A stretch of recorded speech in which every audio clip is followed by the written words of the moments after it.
This is Inside the Locker Room, where football isn't just a game, it's a war zone. Every take, unfiltered. Every prediction, ruthless. From Sunday battles to primetime legends. We break down the matchups, the mind games, and the moments that define champions. Fantasy, film, trash talk, all inside the locker room. So if you came for smoke, you're in the fire now. We are back with another episode of Inside the Locker Room. And if a lot of y'all don't know us, we do have our guest, Fanatic Sports Talk, with us today. How are you doing? Man, good, man. Wonderful. Excited to be here amongst the professionals, man. I love the intro. That was great. Thank you. And thank you for, taking time out your day to join. But, we're coming back from, the draft weekend, and Inside the Locker Room was there. We had our representative, Ben, there for the second year in a row. And, just to start this off, Ben, what was your thoughts about this year's draft, just being there? Man, it was amazing being there at Acrisure Stadium and, all the Yinzers out there in Pittsburgh. Definitely made it, memorable. And, as you guys can see behind me, I have some new, additions to the setup here. Took some newspapers and decided to frame it. I did that with the Green Bay draft last year, so maybe started a new tradition here. But yeah, no, the draft was amazing, and we broke records too. It was the most amount of people attending a draft ever, so that was certainly something to be a part of.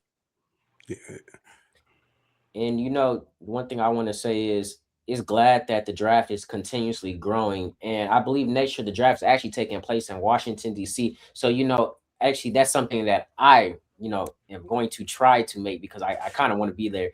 And at this, for the third year in a row as the Inside the Locker Room rep. But what I do want to start this our talk show off with is just going over the overall grade and thoughts and reaction of our team's draft class. And Fanatics, you mentioned that you were a Steelers fan, I believe, and Yes. That's been in the media a lot, with the Steelers draft class. Even I was even talking about it today in class, my sports writings class. So, what were your thoughts on this year's draft? So, you know what, man, as a whole, before I get into what Pittsburgh did, really, really exciting to do the draft. Also, shout out to everybody that joined the live coverage that we did over the weekend. It was exhausting, but it was a blast to just get the opportunity to watch the draft. It's one of my favorite time of the year. Where everyone has hope. Everyone's got a chance. We were talking about it off air just a bit ago that a lot of teams feel like they won the offseason because of whatever, right? And so it's a blast to get that opportunity to watch it at unfurl. But there were so many really twists and turns throughout the draft that I was really excited about. A little more into what the Steelers did. I honestly went into the draft with the holes that the Steelers needed to fill. There weren't.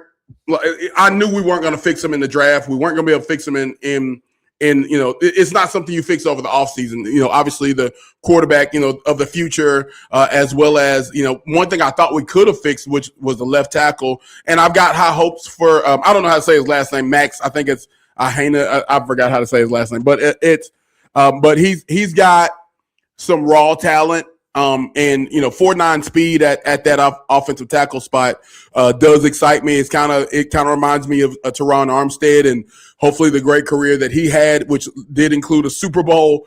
Other than that, man, getting a third receiver I thought was great. I didn't see the pressing urge to use a first round pick with it, but so personally, while a lot of my friends definitely sent all of the memes and posts making fun of us or the Philadelphia going ahead of us. Which by the way, kudos to Jerry and that squad for taking advantage of the Eagles in the long run from that. But while Mikal Lemon's a star, I didn't see the urgency that they saw to use a first round pick. When, if anything, obviously someone valued Ty Simpson and, maybe that was an option. But I think we filled a lot of holes, answered a few questions. And so now it's just up to Mike McCarthy to continue the legacy of not having a losing season. And I don't think I felt like that before. I didn't get any real answers, but it's good to see the new players joining. Yeah, Agree quick with little comment here on Pittsburgh and just the AFC North in general. I think it's just going to be very, very interesting how things pan out this year. Because to be quite honest with you, I think Cleveland crushed their draft 2 years in a row, and they got some solid players in their draft class, and they completely revamped their wide receiver core with Casey Concepcion and Denzel Boston up in there. So I'm excited to see what comes out of that division this year, but. You mentioned also before with the trades. I think a big theme of this draft. If you look in the first round, I mean, there were a ton of trades. There were a lot of trades this year. So, I mean, was it maybe not because this draft class was as deep as last year's per se? Maybe, but I mean, we saw some players kind of fall, and I'll just bring this up as a quick topic, and I'm sure you guys will have some comments on it. And it involves the Cowboys, of course, with selecting Caleb Downs. Some of these players fell a little bit more than we expected. As I just mentioned, Caleb Downs just gracefully falling into Jerry Jones's, hands. I mean, they did have to trade up one spot with the Dolphins, but they made it happen. And then, of course, Reuben Bain Jr. falling to 15. That was surprising to me. I kept standing there in the crowd. I was like, when is Reuben Bain going to get picked? So that was certainly surprising, but I think he's going to be a beast on that Tampa Bay defensive line. I don't know if the NFL is ready. I don't know if you guys saw, like, he just snatched his hat and just ran, Yep. speed walk to the stage. So Bain means business, I'm sure, in his rookie year. And then the last one I'll mention real quick as terms as like a little surprise to me, that was a steal. Peter Woods going all the way to 29 to Kansas City, man. That was a really good situation for KC, in my opinion. They get, their Chris Jones replacement, and he gets to learn under Chris Jones. So I really like that Peter Woods pick as well coming out of KC. Yeah, and I'm gonna say this. Speaking on the Cowboys, I really do think that they crushed this year's draft. Coming to the offseason, it was evident that the Cowboys need to revamp that defense after finishing 32nd or 31st. They were dead last, I believe, last year. Man, one of the worst defenses I've ever saw. Remind me of 2020's Dallas defense. But Jerry, he made it work. He went out and got young Christian Parker from Philadelphia, and he's been revamping this defense.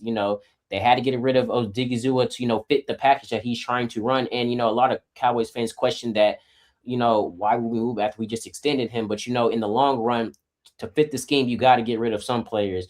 And this draft, it kind of showed what Coach Christian Parker's like vision is. You go out and you get the almost pro ready player in Caleb Downs, who a lot of people did not have falling past 10. I was kind of surprised myself when the Giants did not take him. But first when I saw them take their first pick, I was like, okay, that's cool. But at 10, you're thinking, okay, Caleb Downs is going to go here. But you can kind of see the Giants what they need. They need O-line to help Dart. Dart needs protection, and you can't have a good quarterback without a good line. And I would say, I'm not going to say that, but at times you can't have the best quarterback without the best line, and that's what Jackson Dart needs. He needs a line. So I'm not mad at it, but for the Cowboys, I'm glad that all we had to do was trade up one to get it. And I don't even think the Dolphins would have took Caleb Downs, in my opinion. So, but we traded up and got Caleb Downs, and that's it's fine with me. And what we got in return, you just couldn't beat it. Like we mentioned off air, Jerry kind of fleeced the Eagles, even trading back to get more picks. You said it. Mekhi Lemon is, he's a star, but there's other receivers. Like there could have been other receivers then and there, without having to trade. But let me say this also on the defensive side, he went out and got D winners because we needed a linebacker, and it was a lot of Cowboys fans were like, "Oh, what are we gonna do since we didn't draft, a linebacker?" We went out and traded our second round, our 92nd overall pick in the third round to get D winners. Then we go out, we draft Malachi Lawrence, who a lot of Cowboys fans kind of said that was a reach, but I like the pick. He has high upside. I saw what he did at the combine. I really like his upside. And then we go out, we get I don't know how to pronounce his last name, but Barham from Michigan. We get Devin Moore from Florida, and then we also get LT Overton from Alabama to finish out that young defensive unit. These are good players that can go help our current starters as depth and eventually take over that spot. Just give it some years. But overall, if I had to give this draft class, I give it an A plus. I really think Jerry Jones crushed it in this draft. We saw that defense was the main focus, and they went out. You can tell they really scouted, and they went out and got defensive players. This offseason, Jerry Jones and Christian Parker have been actively rebuilding that defense, getting players all around like Gary, Locke. I can go on and on. So let me say this: I got big hopes for this Dallas defense this year. They're young, they're refreshed, they got a new defensive coordinator. I got plans and big hopes for the Cowboys that they can do something with that defense this year and that it's a turnaround from last year. But like I said, overall, if I had to give the Cowboys draft an A plus, if I had to give them this offseason a grade, I give it an AA plus as well. But Michael, what are your thoughts? Yeah, first and foremost, to comment what Ben said about Ruben. First and foremost, I didn't want Ruben to fall to anyone in our division, but it was kind of expected. It was kind of expected. I hate to say that, honestly, but like I told some guys that I was watching the draft with, it was a Saints fan, a Seahawks fan. The one thing that I told them is that despite of Ruben being drafted, I feel the presence on Tampa Bay's defensive line, but I also have faith in my offensive line because we rebuild on our offensive line. We have two great tackles. We got Fuaga, left tackle. Then we got Kevin Banks, who killed his rookie season, and is being trained by Teron Armstead, who is, in my opinion, one of the great offensive linemen as far as a Saint wise, and especially coming from an HBCU. I think that is a huge step for Kevin Banks to learn from the OG himself because whether people know or not, he was actually the protector for Drew when Right. Drew was the quarterback for us. But honestly, first and foremost, I got to give Mickey Loomis and Cullen Moore huge credit in this draft because not only did we do our homework, but we checked off every list that we needed to take care of. First and foremost, we took care of the number one priority, especially in the first round. And Ben, I specifically said this last time, we have options here with Mhm. the eight pick. We either go defensive end, we either go defensive line or edge rush or whatever, or we go receiver. And what do? We went with receiver.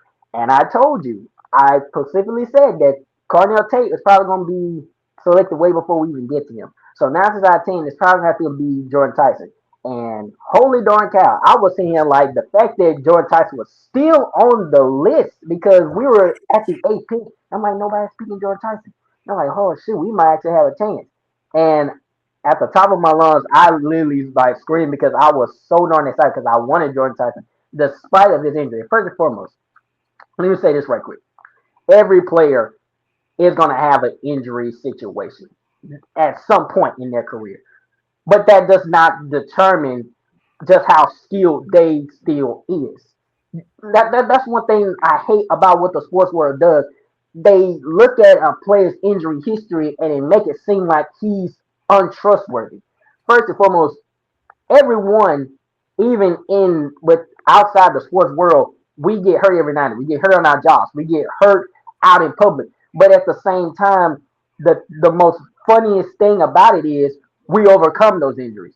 And George Tyson, I believe he's going to overcome those injuries. Because yeah, he had a hamstring injury.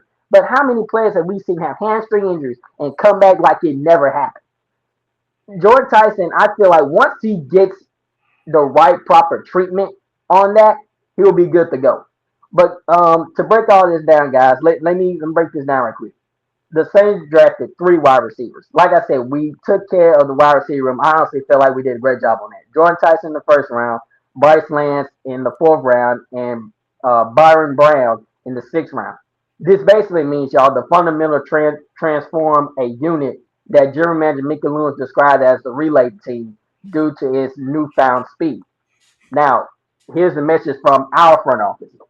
The Saints front office sent a clear message following a 2025 season where the receiving corps was decimated by injuries and lack of production. What the message that we sent out was we wanted to add speed. That's the first thing. Mickey Loomis explicitly stated that the team's mission was to add speed and offensive pop to support the second year quarterback Tyler Show, who, by the way, shocked a lot of people.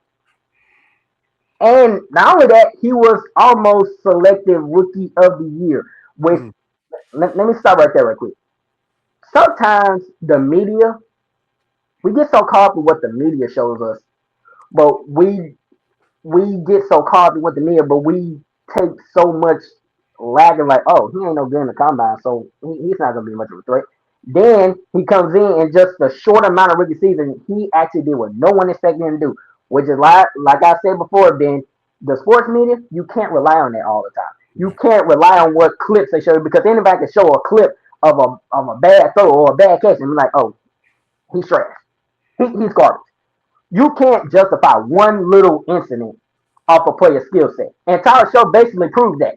Despite him having a bad combine, as long as you have good coaching, you can overcome the struggles. And Tyler Shaw overcame those struggles.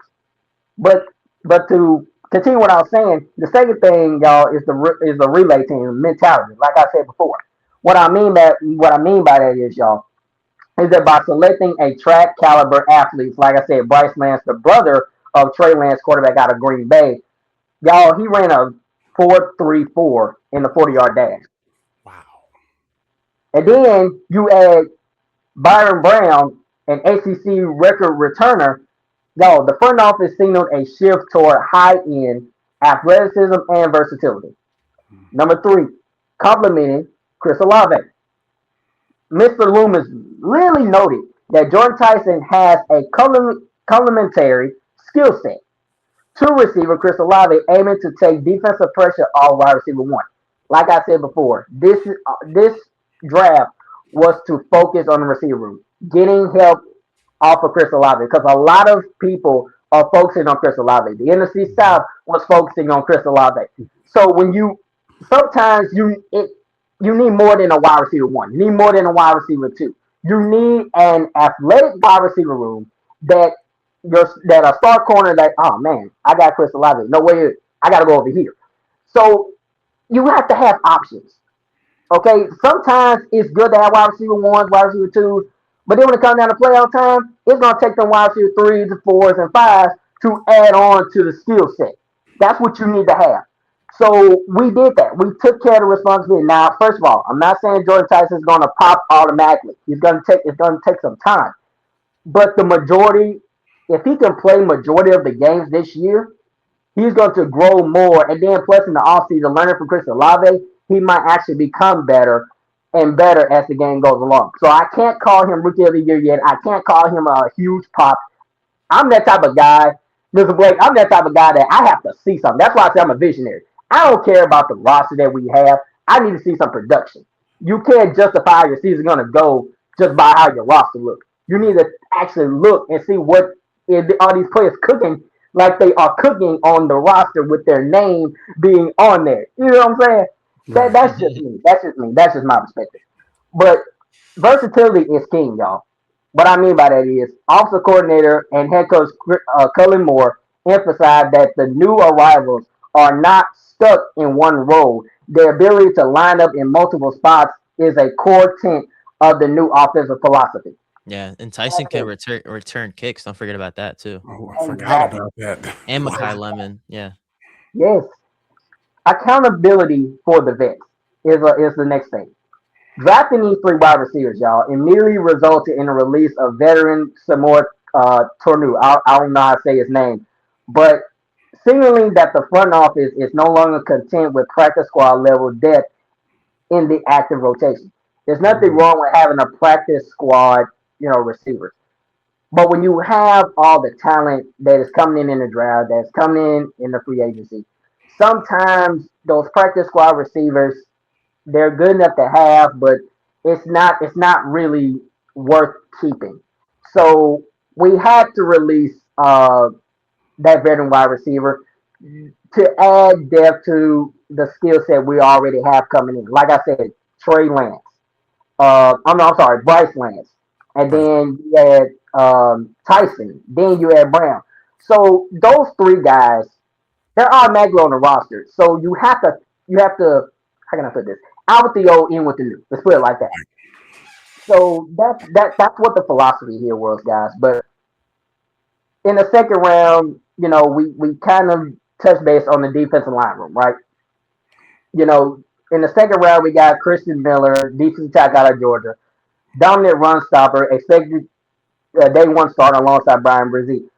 I'm not anticipating him on being a starter. But at the same time, I can't see him being a run stuffer. And then plus, not only that, he could be more than that because let's not forget we have probably one of the most, I think, in my opinion, one of the best teachers in defensive line. That's Bo Davis. And I honestly think that him learning under Bo Davis' system as a defensive line coach, he will actually become way more than a run stuffer. He's going to actually become a huge aspect in the passing game or whatever game you want to call it. Then in third round we got Oscar Death, tight end out of Georgia. Now I know a lot of people are surprised by that, but what you have to understand is that he has an exceptional athleticism. He's a dominant seam threat for Tyler Show. So understand this. We got Johnson, we got I can't think his name, the tight end out of Seattle. But to add depth, we had to go with a tight end here. Now, at first, it didn't make sense because I was like, why we went with a tight end? We don't need a tight end. But when you actually just sit there and just think about it, he is a good run blocker, but he's also another depth to add in the passing game. Besides Jawan Johnson, he can learn more and more as the game goes on. And I think he was actually the best available tight end, especially as far as the third round goes. Now I can't say that for all tight ends because he was in the top 10 as far as tight ends, but he wasn't the best in like the first or second round, but he was the best in the third round, in my opinion. Then you go with guard Jeremiah Wright out of Auburn. He's a physical at upgrading the right guard position. He's a physical guy. He was 321, y'all. He was 6'4", 321. He only allowed 5 sacks last year. So then we got, good, offensive line depth. So I honestly think, in my opinion, that Jeremiah Wright could actually be an addition to the offensive line because you never know. Somebody could get hurt. Rizzi could get hurt. Fuago, Banks. He can cover those spots. It's always best to have options, especially in the NFL. You can't always depend on your star player because if your star player gets hurt, who can you depend on? You got to depend on, the depth that you got. So coaching is everything. But I will honestly say that getting Jeremiah Wright, the guard out of Auburn, was a necessary move, but it wasn't, the top priority on my list. Now, as far as Jordan Tyson goes, good route runner, deep threat, high risk due to college injury history. Like I said before, I don't care about none of that. As long as he can overcome the obstacles of those injuries, then we might have something cooking here. But I can't say he can cook just yet until I see some kind of production somewhere. That's just me. I'm just that kind of same fan that I can't say somebody's good enough till I see something. Lonzo Styles, defensive back out of Ohio State. Former wide receiver. Now this is what's gonna shock y'all. He ran a 4.27 in the 40-yard dash. Yeah, he's fast. He's really fast. I was very impressed by that. I need to know what's going on in the Styles household that they got this kind of size and speed coming out. Like because 6'5", 240 and running a 4.45 is crazy. Yeah, but then his little brother or big brother, I should say, big brother, of course, the little one. He's like 6'1". He's not like, I don't think he's 5'11". I think he's over 6 foot. And a 4.27, that is wild. Like, what is mom and dad doing? Are they Wakandan? Let's do a little study into their history. That's crazy. They feeding him something, brother. I can tell you that for sure. Because somebody actually sent me his 40-yard dash, and when they say he ran like a 4.27 or it was a 4.28, I was just for a defensive back.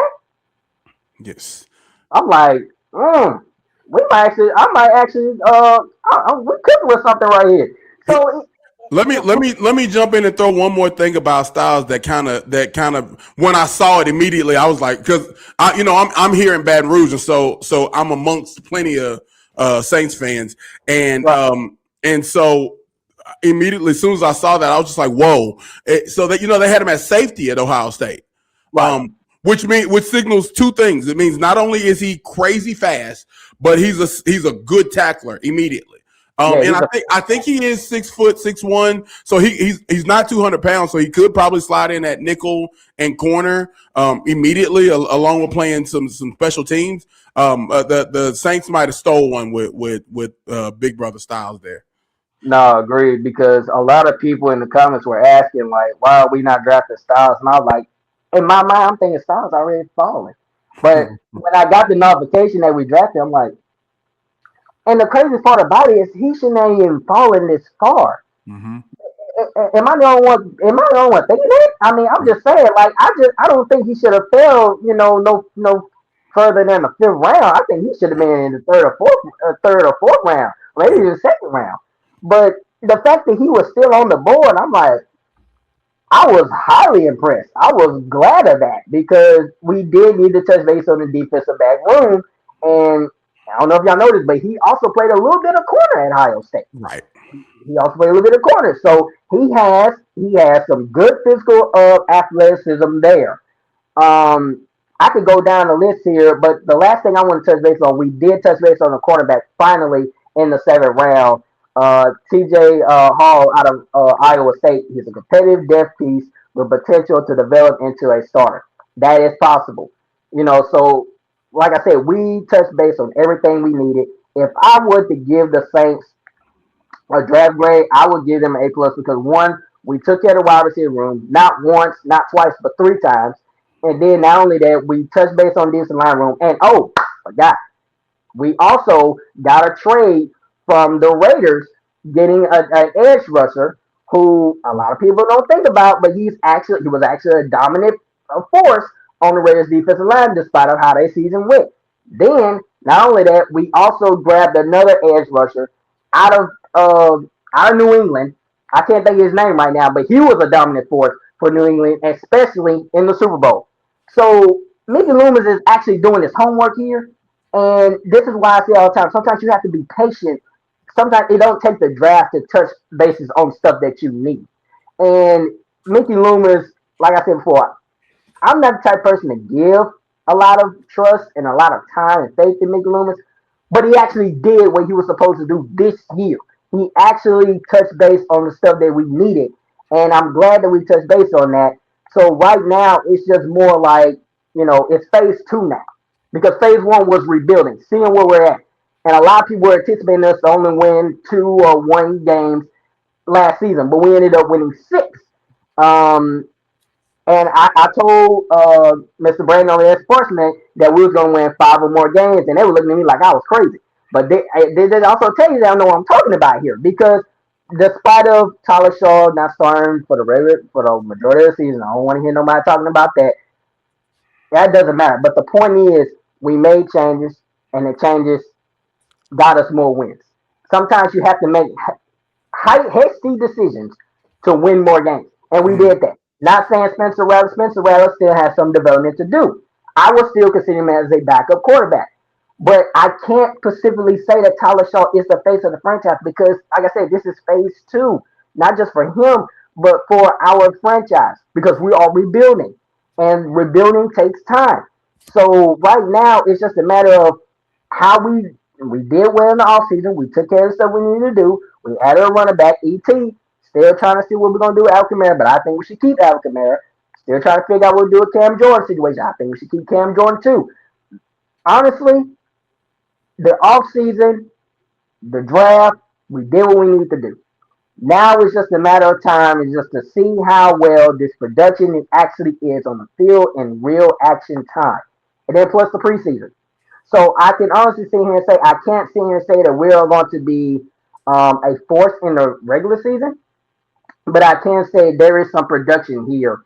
And this production can only mean two things. We can rise up in the 2026 season, or we can rise up good enough to make it in the first round, and then possibly, maybe get eliminated, and then build on from there. It's stages to this, y'all. It's stages.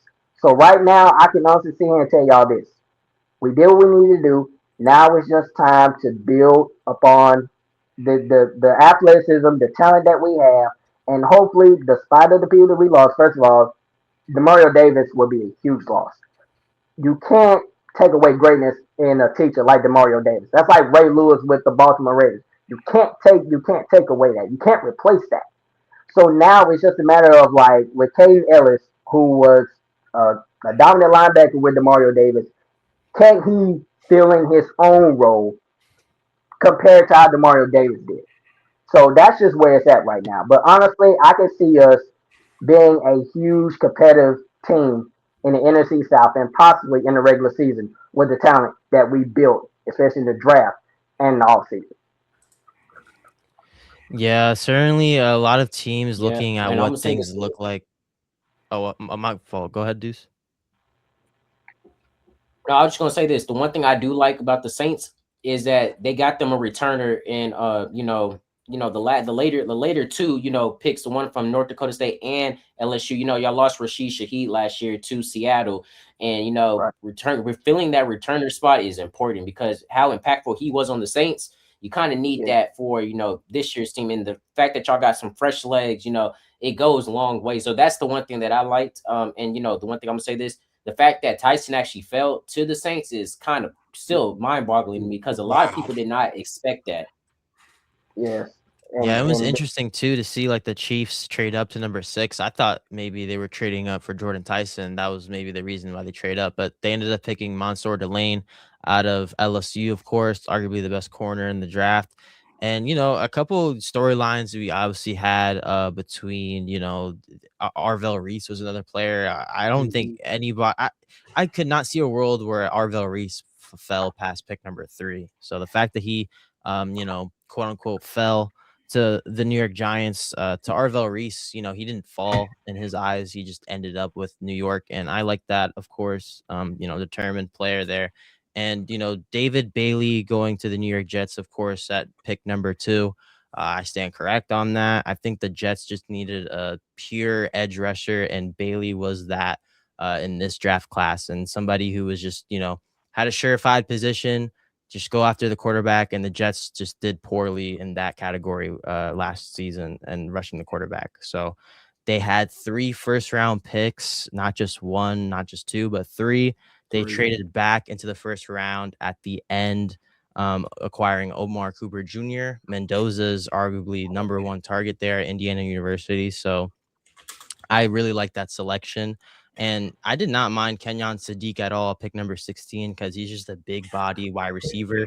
And he's the best testing tight end of all time at the combine as far as measurables, speed, you name it. So I honestly, even if they didn't end up with Omar Cooper Jr., I think Kenyon Sadiq would help Garrett Wilson's case, like how Michael was saying, Jordan Tyson helps out Chris Olave a lot.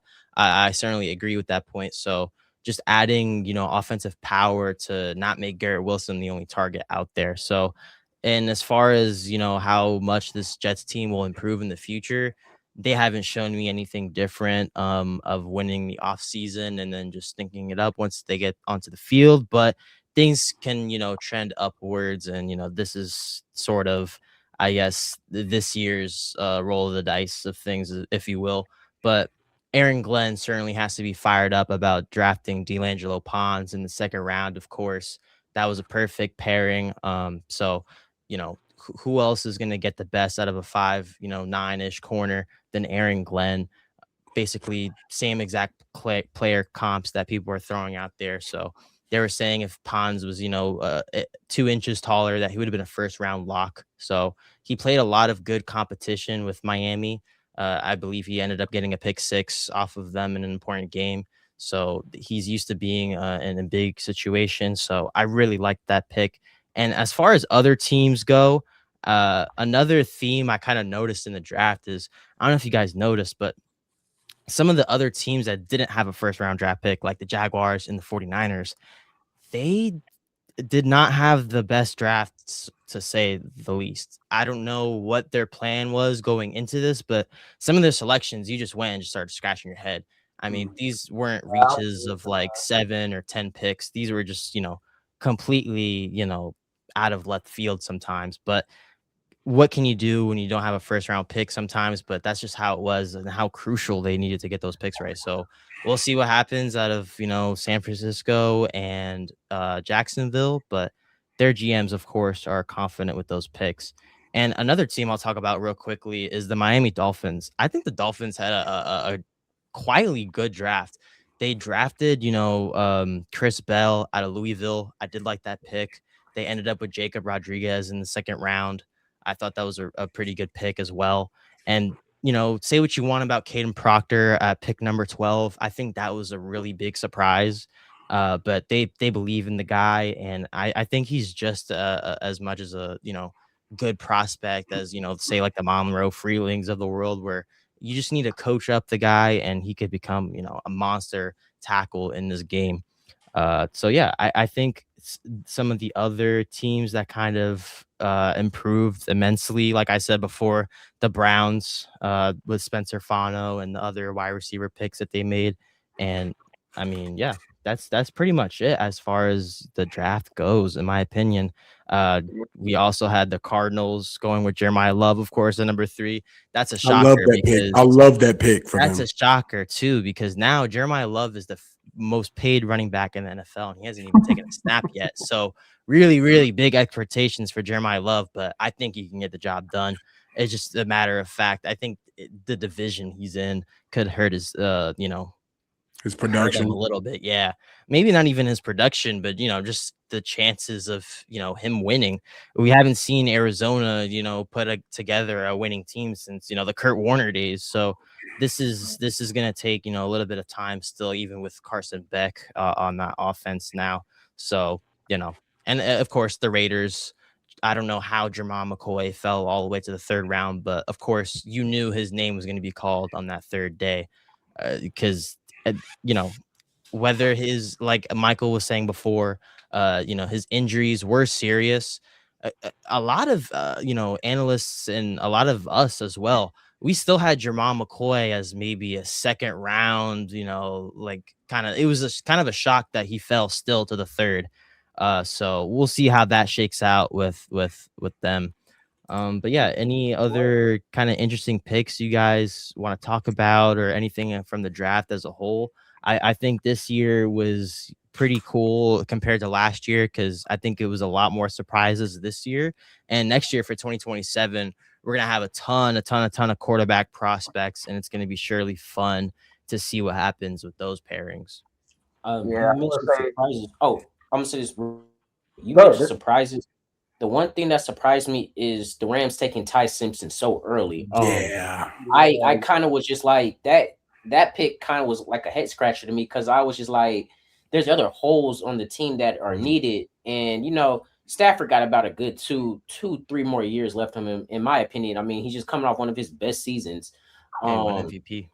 so I honestly that was kind of a head scratcher, and I think Coach McVay kind of was feeling the same way too with his his post draft thoughts but I'm gonna say this: if the Rams give Ty Simpson that Packers treatment and just sit him behind Stafford and let him learn, look, I'm all for it. But I still don't know why when they had Stetson Bennett on their team that they could also try and develop. But you got the first round. I think you take players that you most desperately need and fill holes that you most desperately need, unless it's a player that you just cannot pass up on.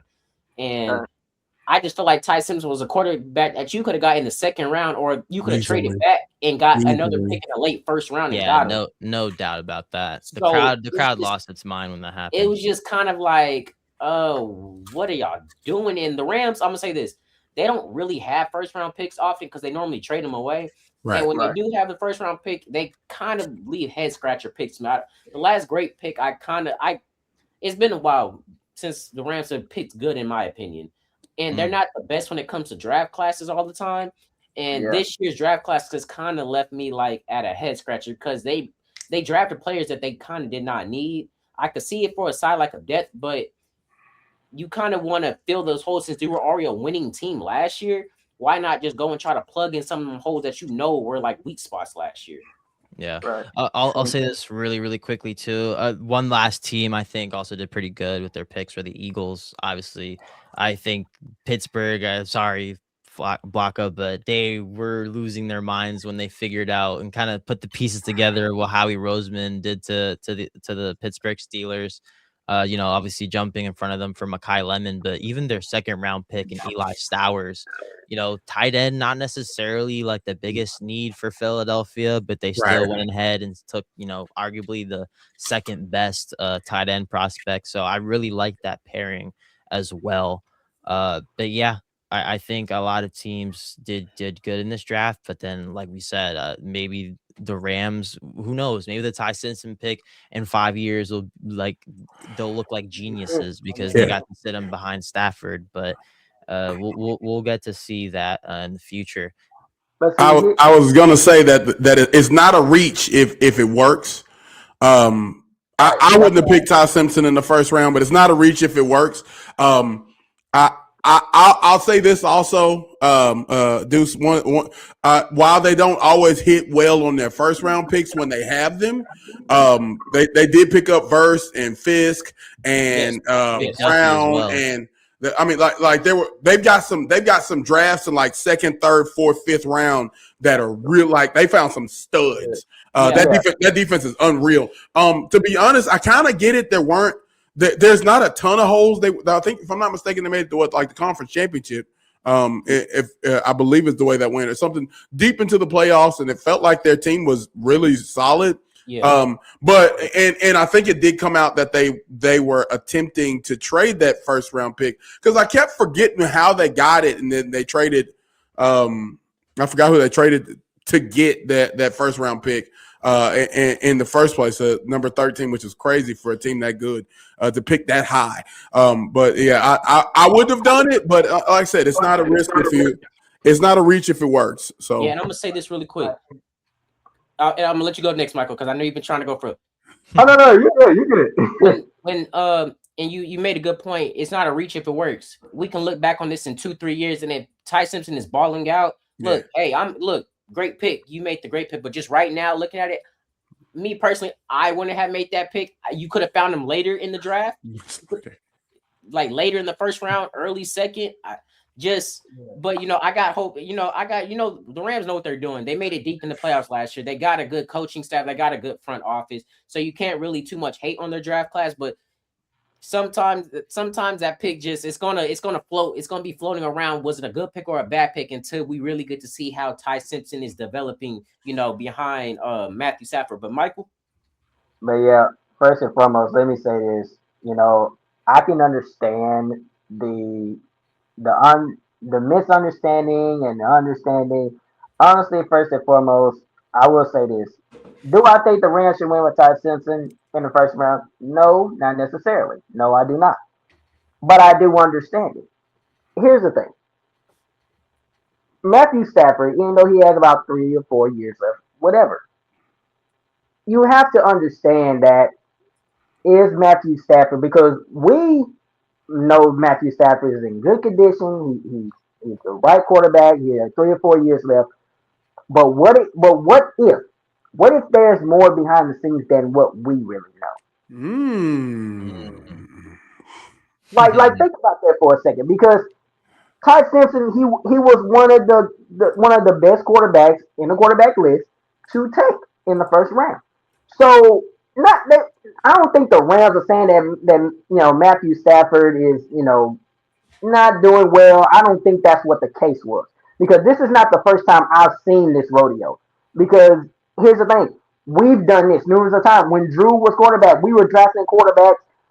We were drafting quarterbacks like Ian Book, for example. He was a quarterback out of Notre Dame. A lot of people were like, why are we getting him to add that? Because let's say Matthew Stafford gets hurt in the regular season. Let's say I pray that don't happen. But let's say he's out for the entire season. You have Ty Simpson. Make no mistake, he is an accurate quarterback. Let's not sleep on this guy. He's a very good quarterback with very good accuracy and very good field vision. But like I said, sometimes what you see on paper is way misunderstanding than what is actually going on behind the scenes. Because there could be more to this story with Matthew Stafford. There could be more to this story with the Rams organization, that they see something that, let's take Ty Simpson as quarterback, let's put him behind Matthew Stafford. Because if Matthew Stafford gets hurt, we have to rely on someone. And let's say Ty Simpson is that person to depend on. like I said, in the NFL, you can't depend on your best quarterback because every time Drew has gotten hurt, we've had to depend on backup quarterbacks, and they've actually made a spotlight. So you kind of have to understand that there might be more behind the scenes than what we're actually seeing in this draft pick. But in our eyes, these draft picks don't make sense. But in behind closed doors, this draft actually could make sense Yeah. for Matthew Stafford wise, the quarterback room wise, and the front office wise. So I don't think this draft pick is a mistake. I Mhm. honestly think that this is a message that we are this basically. Let me put it this way: Ty Scissors are Plan B. That's what you have to look at this situation is. Now, like I said, I know it don't make sense, but if you just sit down and just actually think, just for a second, that could Ty Simpson be something really important for Matthew Stafford and the Rams? I think he is a very important pick, especially for quarterback, because even though Matthew Stafford has 3 or 4 years left, he his season could either go he could be out or he could stay healthy for a majority of the season. There are more behind this than what we see. Because what we see is a draft pick that don't make no sense. But what I see a draft pick that actually makes sense and is a bigger issue than what we see. So I think that this was a necessary but not an important move. This is a necessary move for Matthew Stafford in the quarterback room. That's just what I see. Because, like I said, there could be more behind the scenes than what we see than what we're seeing actually on paper. That's saying that because we've already said this draft pick don't make sense. He shouldn't have fallen in the first round, but it's actually necessary because there Right. can be more behind Matthew Stafford and the Rams organization than what we know. That's why I don't listen to what the sports media says because this is an actually important pick for Matthew Stafford and the Rams organization because Matthew Stafford's like what 35, 36 now. 38. 38. 38. See Yeah, what I'm so saying? yeah, it's definitely it's not. I'm with you, Mike. It's not a crazy pick. It's only crazy because It was at they could have got, 13. yeah, you could have got Ty Simpson much later. But obviously, as we stated, they couldn't trade the pick. They couldn't trade down. Everybody knew what they. I think it was kind of evident what they wanted to do. Yeah. My question is this: if they didn't go with Ty Simpson, and I know there were a lot of talented players obviously left. Only 12 people had gone before him at that point. Who would have picked? Or what would you rather have seen them go with in that at that 13 spot? Can I take this one, Michael? Yeah, go I ahead, would go ahead. say I would say obviously Makai Lemon was still on the board, but maybe we just didn't know something that the GMs knew. That's why Makai Lemon fell all the way to the 20s. That was not, and I don't think anybody's bingo card. And of course, Howie Roseman stepped up to the plate and hit that home run with the Makai Lemon pick. But I think even a offensive line pick between Monroe Freeling or even Vega Ione was still on the board at that point. So that was what I was expecting from the Rams front office. But and I was gonna say before, Deuce mentioned about Sean McVay not necessarily looking as happy right after the draft in his presser.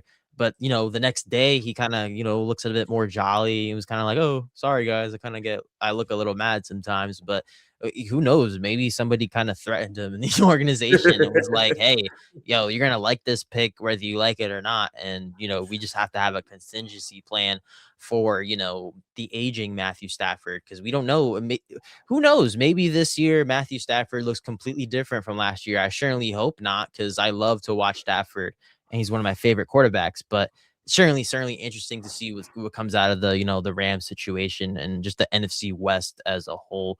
Of course, Adam not being able to make it on this pod, of course, but he will certainly be updating us with the Seahawks side of things.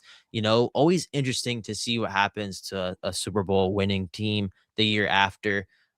Certainly hard to make it back, the same way you did. You always lose players. They lost Kenneth Walker, of course. So, uh, you know, we'll look forward to Adam's coverage on that. But Yeah. if you guys don't have anything else to, sort of mention here, I think Deuce, you want to take it home for us?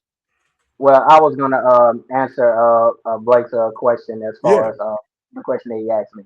Um, if the Rams did not go a quarterback in the first round, what other position would be a necessary need for them to get? Basically, what Ben basically just told my first option, Makai Lennon for wide receiver, or you can go offensive tackle. You go Rob Havenstein, You can that you can go wide receiver, offensive tackle, edge rusher, Reuben Jr., linebacker. Those are really the four things that I could see the Rams actually going with if it wasn't Ty Simpson. I honestly think, in my opinion, though, sometimes the thing about the draft is that it's not a very patient game. It's not a very patient game. So I think the Rams, from what I saw, in my opinion, and for what I've seen, like, because this is kind of compared to what we've done in the past as far as like drafting quarterbacks that we didn't entirely need. As far as Ty Simpson goes, I think the Rams did not want him to fall out of the first round or the second round. I think the Rams wanted to go ahead and get him out the way. I know that wasn't necessary, but I think, in my opinion, I think the Rams wanted to just go ahead and get Ty Simpson so they can go ahead and make sure that no one else gets him. Because, like you just said, like they couldn't trade for anyone. They couldn't, they couldn't do any of that. So they kind of had to, go emergency mode here. Like, hey, we need to go and get Ty Simpson because Matthew Stafford is 38. Not saying that because for some of y'all who don't know, he's been managing a lot of back issues. That's Matthew right. Stafford had some back issues, and at his age, at around that age, a lot of quarterbacks deal with backs, arms, ribs, hamstrings, all that. Matthew Stafford is at that age to where you kind of have to go ahead and tackle that quarterback position early. Mm-hmm. And Matthew Stafford, like I said, he's been managing back issues. So let's say Matthew Stafford deals with that again. You kind of have to go with Ty Simpson, who's younger, who is in better shape. You kind of just have to go with that in this situation. So not saying that Matthew Stafford is not capable, but you can't really depend on a veteran quarterback like Matthew Stafford, especially at his age. You kind of just have to go in mercy mode. You kind of have to be smart with these situations. Yeah. Let me give you a little proof positive, Michael. So again, I'm a Steelers fan. And if I could quantify the last 5 years into literally one sentence, it would be simply the fact that we didn't have a backup plan for Ben Roethlisberger. Right. He broke his elbow in 2019 or something like that. Whatever he did to his elbow, and he missed the whole season. And we saw Duck Hodges and Mason Rudolph, muster an outstanding defense, muster a way to 8 wins, 9 wins, or whatever, right? And how many great quarterbacks did we pass up on during that time frame because we didn't want to go get them in the first round, or they weren't first round worthy, or what have you, right? From Jalen Hurts to I think Lamar was in the mix there. There were many quarterbacks that we could have gone out and maybe developed, and would it have been a reach? Absolutely. Absolutely, because we were picking around between 17 to 25 through all 6 of those years. And we've been in purgatory, 10-7, 9-8, can't win a first round pick or a first round playoff game. All of that comes from the lack of elite quarterback play. The Rams went out and got obviously a first round. I wouldn't have put him at 13, but he could have easily been a fringe first round, high second round pick. And so nobody's going to argue with Ty Simpson's talent and what the production he put on the field last year. You got to have a backup plan. You got to have a succession plan. And while obviously it's a reach, but it's a reach that's worth it. Like, to your point, Michael, I'd rather have a succession plan that misses. Right. Like, so, because you got 3 years left with Matt. And by the way, like you said, last summer we were wondering if Matt Stafford was going to even continue to play because of his back issue. Like, they thought he was done and possibly retiring. And which it signals one more thing that I think, most people haven't said, but we've kind of seen Stetson Bennett's ceiling. Right. And by the way, he's definitely overachieved, looking into, shout out my man Freezy Sports, the Georgia Bulldog fan, reminded me of who Stetson Bennett was and is, and he's overachieved greatly. So, I mean, if that's what you got to, put your franchise on, right, then we're in trouble. That's what the Steelers are doing, and look at us. right? So, to your point, Michael, I say, man, I think it's good to have a succession plan. It was necessary. And look, I think they saw that 13th pick as house money because, I mean, they made it to the conference championship anyways. That defense is unreal, and they're going to cause havoc in the West, especially considering now that Kubiak's gone. I expect to see Seattle take a step back. And, the Niners didn't do great in the draft, and they've got a lot of things they've got to figure out. The Cardinals are growing. This could easily be the Rams' run, anyways, with or without. So at worst, the Ty Simpson is the Darko Milicic of this draft, and you move on. But I think it's good to have that succession plan. I agree completely with you. For sure. One thing I do want to ask y'all is, just for our final topic, who would y'all say is the biggest winner of this year's draft? And we can start with you, Ben. It's hard to, pick one team in particular, but I'm gonna go back to the division I mentioned earlier, and it's Block's division. The AFC North, I think, is going to be quite interesting, especially this year. 3 out of the 4 head coaches being brand new to the division. But as far as a winner, I'm gonna go with the Cleveland Browns for arguably a second straight year. Uh, they stole also Emmanuel McNeil Warren. That was a home run pick, in my opinion, that they had. And then I just really liked what they did with their wide receiver room. And we can't even forget about Spencer Fano. I'm surprised we haven't even mentioned him this entire episode, but I mean, even just seeing him celebrating him being selected, doing a backflip into the pool. I mean, what other offensive lineman can do backflips? I'm gonna go with the Cleveland Browns. So give me the Kansas City Chiefs. Their first 4 picks were defense. Getting Peter Woods late, getting Mansour Delane. They went with another great safety. Just I think they filled what I believe overall was their biggest issue. Obviously, you've got some questionable. You got to figure out what you're going to do at quarterback. I've seen Justin Fields up close, and I don't have a lot of faith in him. But going to get Garrett Nussmeier might be the best thing for them. At the very least, you kind of see what you got. If things just really go to fire with Fields, you bring in Nussmeier, and you've got a really good stand-in. For Mahomes until Mahomes gets back healthy, and that West is wide open. I mean, I think there's a lot that can go wrong for the Broncos and Chargers, and if the Chiefs can keep pace before Mahomes gets back, they can be good. So having those defensive pieces unfolding for them, I think was very exciting to kind of see as I went through the draft. Deuce, you want to go? Really, I got a couple, and I'm just looking at the list I had. But the one team I do want to kind of go with is I really do like the Jets draft. I feel like they were winners. And a lot of people in the beginning were deciding whether they're gonna take Reese or Bailey, and ultimately they went with Bailey. You get more wide receiver help for whichever quarterback is going to be, starting for the Jets. And I really like the fact that they got the one out of Indiana, Mendoza's old wide receiver.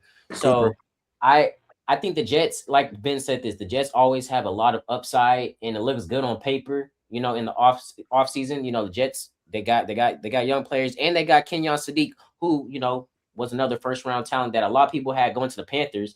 The fact that the Jets got 3 first rounders this year and they hit on all 3 of them, it goes to show that they were, looking in the right direction. Now, I think it's still going to boil down to quarterback play, but I could see the Jets having a slight increase in bump in production than they did last year, due to how they handled this year's free agency and how they handled the draft. Yeah, for sure. I had a couple myself. It was really between the Cleveland Browns and the Raiders, but if I had to choose, since Ben took one of my winners, I'm gonna go with a very surprising one here. It might not make sense, but I've actually been really invested to the Las Vegas Raiders and just how they took care of business in this draft.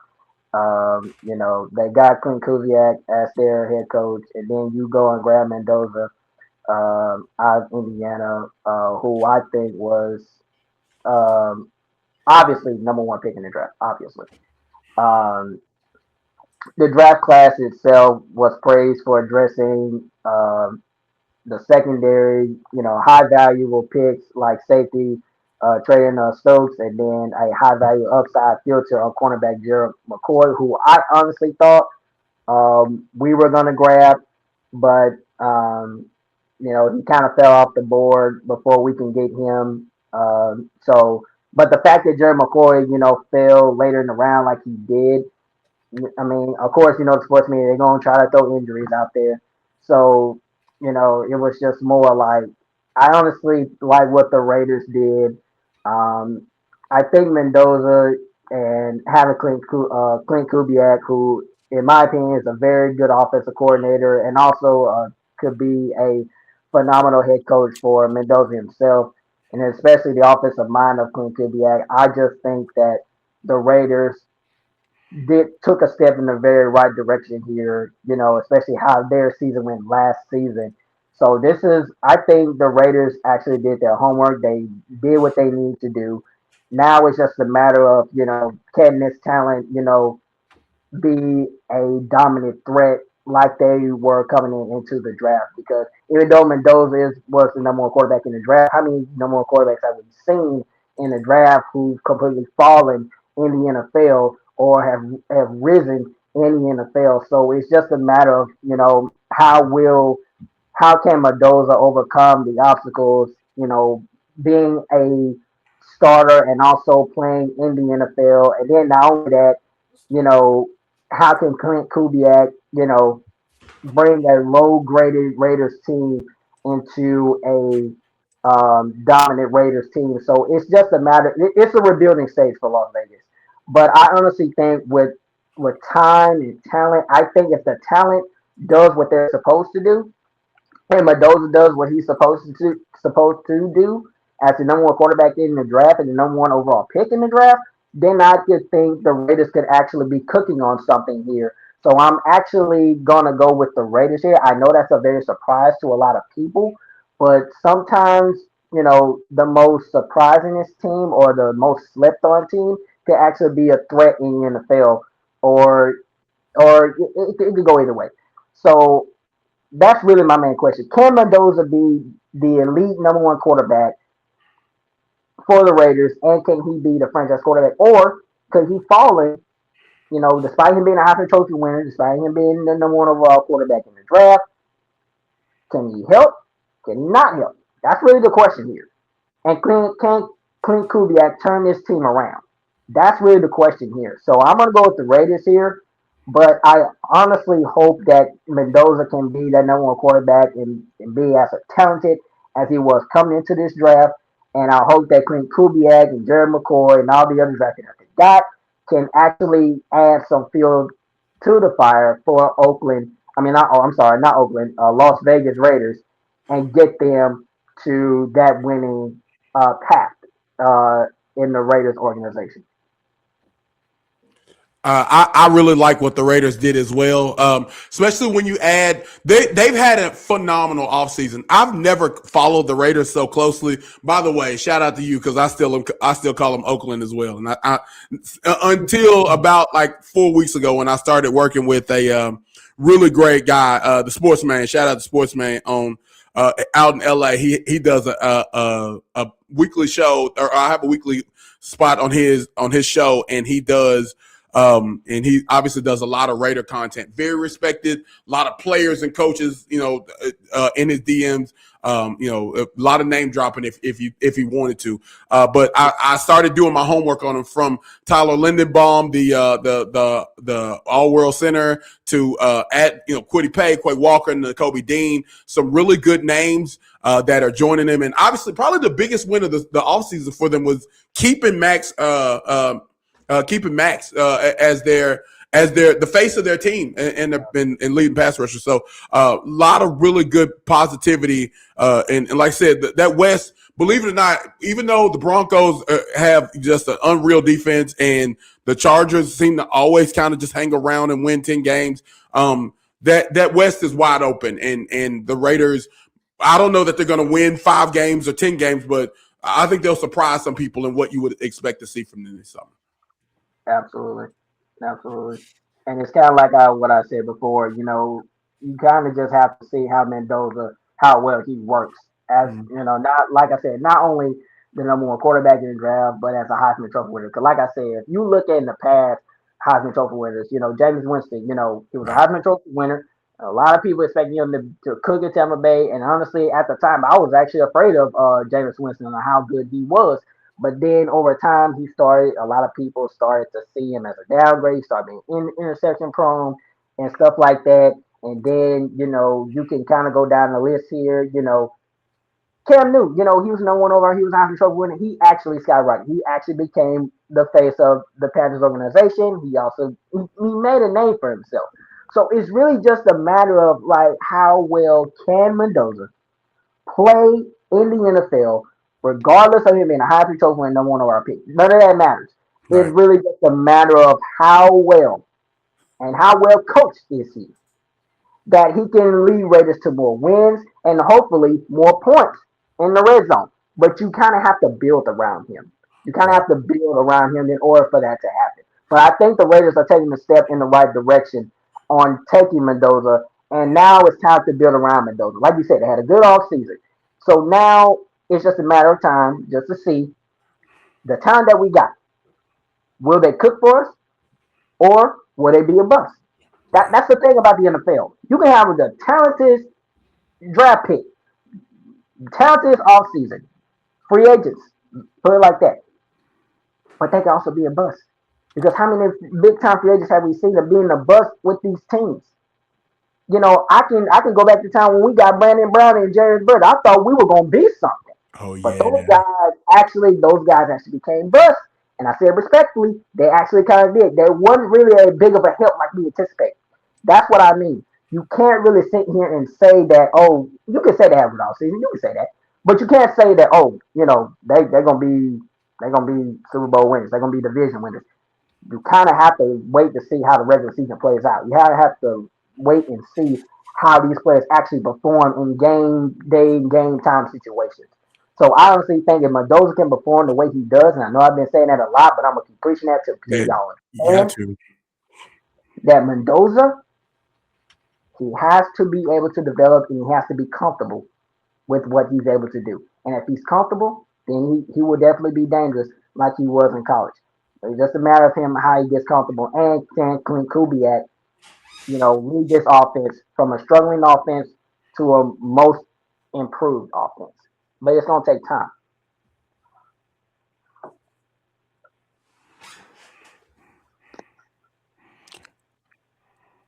Deuce, you there?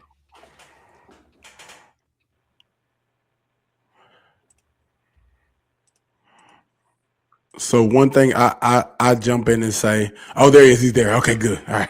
Okay. I'm back. I'm back. I'm back. But yeah, sorry, I was trying to do multitask. But the one thing I would say this, I like y'all's point. The Raiders did have a great offseason, a great offseason. Probably in a lot of teams would overlook them. A lot of people overlook them just because they're the Raiders. But you go out, you fill them holes, and I like that you mentioned they kept Max Crosby. That was the biggest thing. Right. That is the face of their defense, whether you like it or not, and to keep that veteran leadership on that defense to help the new draft picks, to help the newly recruited free agents like Dean and all them players. The Raiders, look, it's not going to be an overnight success, but No. they're going in the right direction, and it shows that their front office and Clint Kubiak knows what they're doing, and Yeah. that's the ultimate goal. Look, I'm gonna say this: the AFC West has always been one of them divisions that's been it's been ran by the Chiefs, but for the last couple of years, other teams have started to make their noise, especially like the Broncos. The Raiders could be that team that they may not be at the top of the division, but they can be a team that every now and then they come in and they get 2 wins out of a division rival. That's a very good team. Mm-hmm. So that's the reason why I'm not so mad at what the Raiders are doing right now. It takes time, but to close out this draft, not this draft, but to close out this episode, Draft class, I think this is probably one of the best drafts in a long time. Despite it not being quarterback heavy, we saw a lot of trades like Ben mentioned, and a lot of crazy picks. We saw players fall. Did not expect McCoy to fall all the way to the third round, but what do you expect when the media paints that picture that the ACL is the worst thing on the planet? When let me say this, I've seen players the same thing happen to players, and they go in the NFL and they ball out despite Mhm. the injuries. That's But That's it exactly why I said that any player can have an injury, but you cannot base that off on how their career can go. Because, like I said, how many players have we seen have hamstring, ACLs, Achilles, broken thumbs, wrists, all that, and they overcome those obstacles. That's what I'm saying. A lot of people are talking about Tyson and all his injury prone situations. I said, look, he might have been injury prone, but that don't mean he can't still have an outstanding season. He just has to be disciplined enough to tackle that injury situation. He even say in the comment, I'm going to take care of that to the best of my abilities. These players, regardless of their injury history, it's all about how disciplined enough are they to tackle those situations.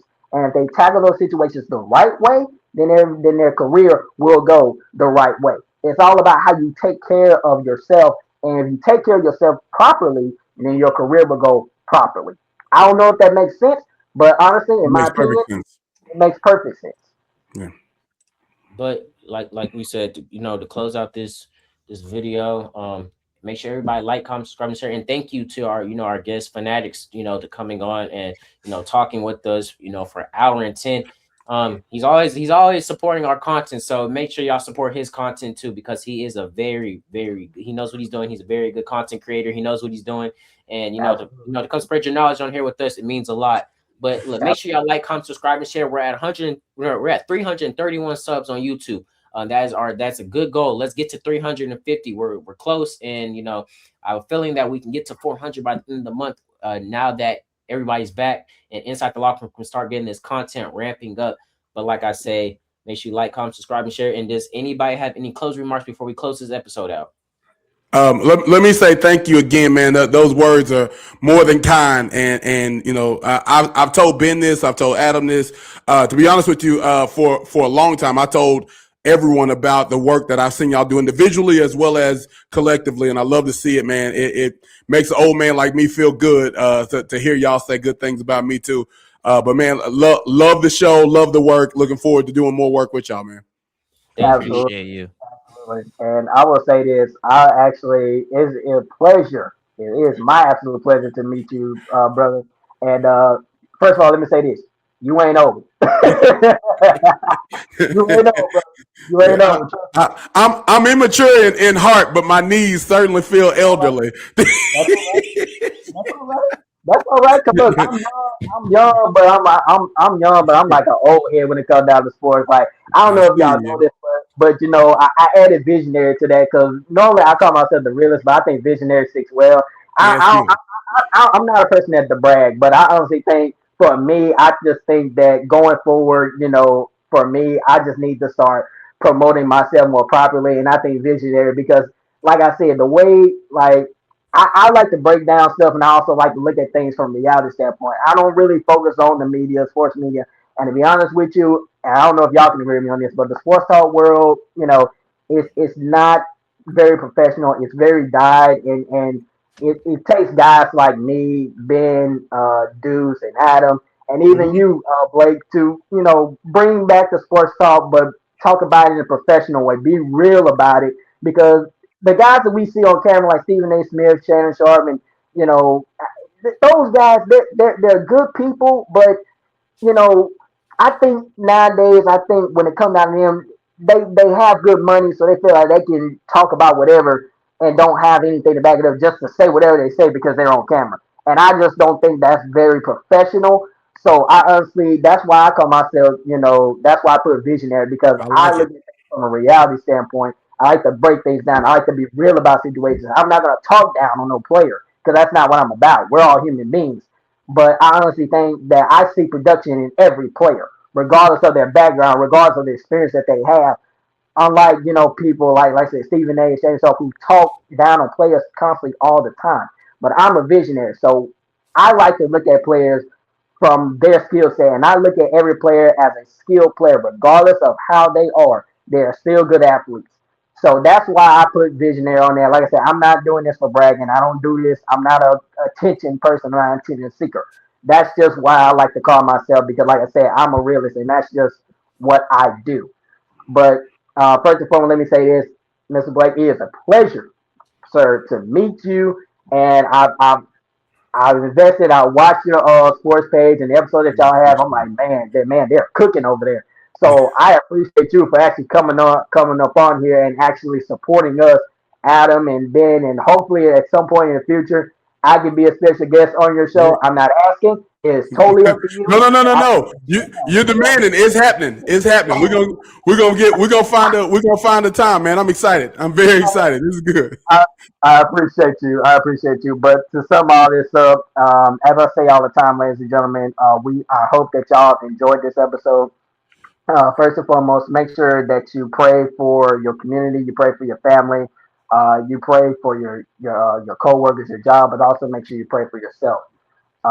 Because we are in desperate times and desperate measures. There's a lot going on around the world today. So just take the time to pray for one another. And that's another thing about me. I'm a sports person, but I'm also a God-fearing man. Amen. So, so please, take the time to pray for yourselves and protect yourself because it's a lot of craziness going on around here. But to sum all that up, as I always say all the time, um, blessings be upon y'all. And until next time, from Michael and inside the locker room, grace and peace be upon y'all. Love y'all. See y'all next time. All right. Thank y'all for watching, and make sure you tune into our HBCU Central. Also, we got a lot of great content coming up. But thank y'all for watching.